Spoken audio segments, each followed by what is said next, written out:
Hey! I yelled out at the laughing teen couple right before they stepped foot on the grassy grove. They turned their attention over, confused.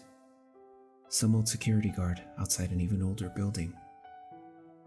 True, it wasn't the best thing to do, but hey, it was a good source of income. I pointed at the signboard that stood displayed at the entrance of the grove, now worn by streaks of rust and the dull remnants of graffiti sprayed by hooligans who thankfully would never return to vandalize it again. Displayed with loud crimson capitalized letters was "Don't step on the grass." Sorry, the girl laughed, pulling her clearly drunk boyfriend along down another direction. Thank you, have a good day, I waved. I leaned back in my cushioned plastic chair, watching the orange glow of the sunset streak its rays into the grove, casting ominous yet beautiful shadows through the canopies of the magnificent oak trees that stood several meters apart from each other, roots poking through the soil around them. Redder dirt than the surroundings, but hey, rich in nutrients. It had been a long time ago when my mother had shown me the grove. Back then, there were just 2 of the oak trees, with sickly bark and withering leaves. She had told me that just as her parents and their parents and so on had watched over this grove, so would I once she was gone like father. The building owner had understood when I was brought into his office, just nodding without a word. Mother said he owed her many favors. Hey, don't step on the grass, I called out again. A tourist in a sun hat and shades stopped dead, one foot stepping into the grove and onto the grass. Sorry, he said in an accented voice. Just a one step. That's fine, just turn around. Thank you. He gave a few rushed bows before stepping off and briskly jogging off in embarrassment. The grass was hardy. It would take more than a boot of that man to kill them. Already, the crushed blades of grass were straightening before my eyes. I'd first learned that when I was just 25, a few years after the death of my mother. Several idiots had decided to cut the grass with the new lawnmower they had been hauling home. Apparently angry that I had told them not to break the rules. The looks on their faces when their lawnmower stuck and started bleeding was all worth it. They ran home and never returned. I had pulled the lawnmower free from the grass, and sure enough, they were growing once again. Now you could never even tell. Hey, I yelled. Don't step on the grass.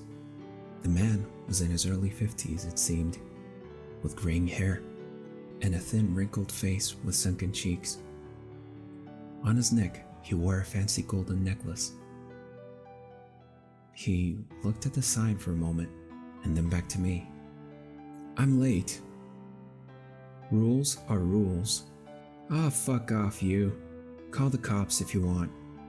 He spat before stepping into the grove, crushing the grass and throwing up the dry dirt with each heavy stride. He glared at me, as if daring me to do something to stop him. I didn't, remaining seated, following him as he stepped in between the oak trees and onto the reddish soil. Have a good day. I waved him a farewell. He shot me a glare right before a tangle of grass suddenly snapped up around his shoe, stopping him from walking further. The hell? The man tugged with his leg, but it would not give. Another tangle of grass wrapped around his other foot, stopping him from moving. Bubbles beginning to pop and burst amidst the red soil around him. From the dirt between his legs, a sapling sprouted, pushing itself upward. Its stem hardened into a tough brown trunk with rapidity, pushing up and into him. There was horrendous screaming, and the sound of cracking bones as the new tree grew up through him, bursting him open like a bag of water, his blood gushing down into the nutrient-rich soil beneath him. As he screamed, branches sprouted from his open mouth, forcing him to look straight up as they grew and widened out into a stunning crown of leaves. What remained of his head and body was soon eaten into the tree itself. Quietly, I pushed myself up off the chair and onto my shaky knees, hobbling into the grove, crushing the grass as gently as I could until I was in the reddish soil zone. I ran my hand up and down the new tree. Smiling at it, I knelt down and pressed my ear to the ground, hoping to hear it again. There it was, a happy, carefree, and human humming. My mother had let me listen when she had convinced some lost tourist that it was a shortcut to its destination. A red bubble popped beside my head, regurgitating a golden necklace and a few golden teeth. Gingerly, I scooped them up into my hand and pocketed them. Like I said, it was a good source of income as well.